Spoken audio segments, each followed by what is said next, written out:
What's up, everybody? It is Friday, and you know what that means. Follow-up Friday. I need like an intro video or like an intro tune to go into that. But anyway, since I don't, it's Follow-up Friday. And today is going to be a special follow-up because we are going to be talking about the subject of sabbatical. That's right, sabbatical, not sabbastical. But we're going to be talking about what that looks like and what it truly is and what that means for us.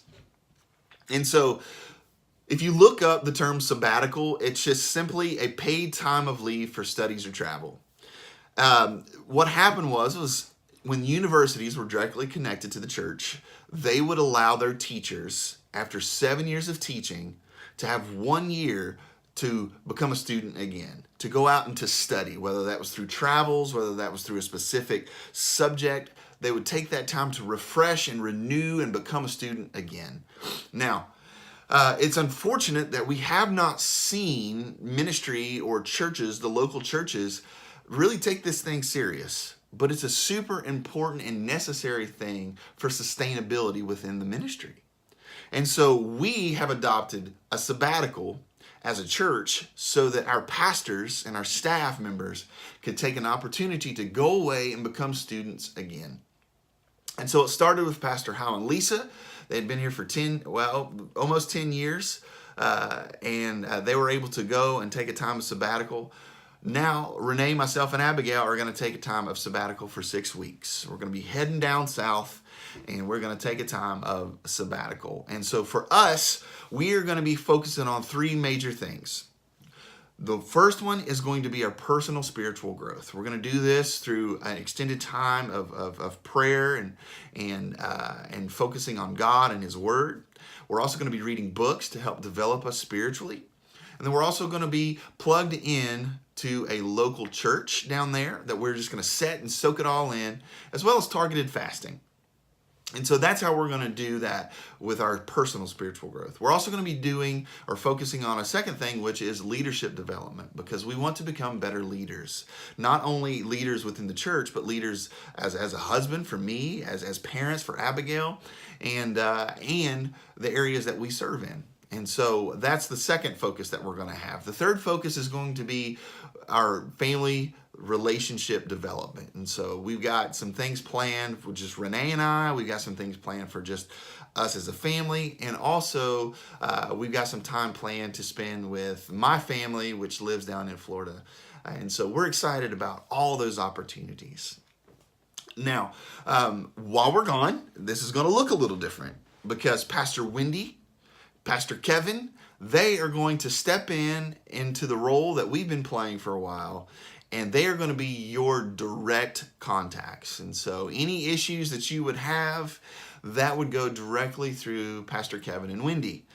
They will also be continuing to do everything that they do on a regular basis with worship and with media, and so they're going to be handling a lot of stuff. And so I ask that you would pray for them and come alongside them and assist them just like you've assisted us. And so also Pastor Hal and Lisa will still be here. They will obviously continue to stay where they are as the lead pastors, and they will continue with their responsibilities. But also, if Pastor Wendy and Kevin, they kind of get overwhelmed and need some help, they've always got Pastor Hal and Lisa for those mentors and the leadership to help them out in those times. And so everything is going to run along just smooth. We're excited about what God has planned for this summer, for you guys as well, as you enter into this season of summer with Koinonia Summers. I encourage you as pastoral staff and as Impact Team leaders to participate in Koinonia Summers. We're not doing this simply because we want a break. We're doing this to be targeted in resting from a certain thing that we do at the church, but also focusing on being the church. So as you invite people over for cookouts and do all those different things, this is going to strengthen the personal relationships that we have as a church body. And so I encourage you, participate.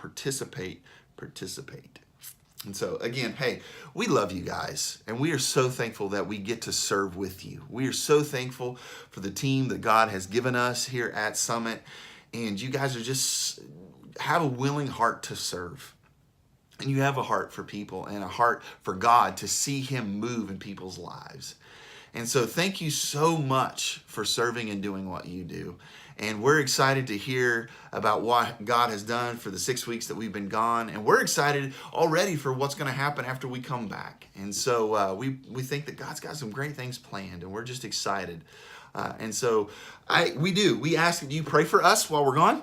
And just that we are able to have that time of refreshing and renewed spiritual growth and development. And we're just excited. And so I keep saying excited. I apologize. Guess what? I'm excited.